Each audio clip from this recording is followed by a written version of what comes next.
Disleksija nikakor ni bolezen. Organski izvor disleksije je sicer v možganih, vendar z njimi ni nič narobe, le malo drugače delujejo. Večina ljudi uporablja bolj levo polovico možganov in se lotijo reševanja problemov postopno, linearno in z logičnim sklepanjem. Pri večini ljudi so sposobnosti, talenti porazdeljeni enakomerno.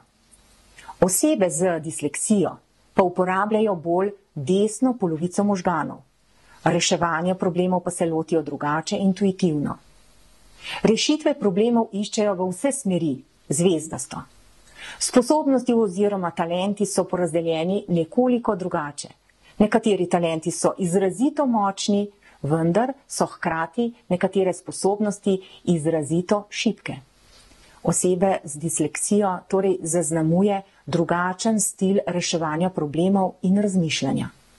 Prav zaradi tega pa so osebe z disleksijo tako drugačne, izjemne, nekatere celo genialne, kot na primer Leonardo da Vinci, Walt Disney, Albert Einstein, Agatha Christie, Pablo Picasso, Isaac Newton. Če imate vi ali vaš otrok znake disleksije, poiščite strokovno pomoč ali nasvete. Za več informacij obiščite www.disleksija.si. Hvala za obisk.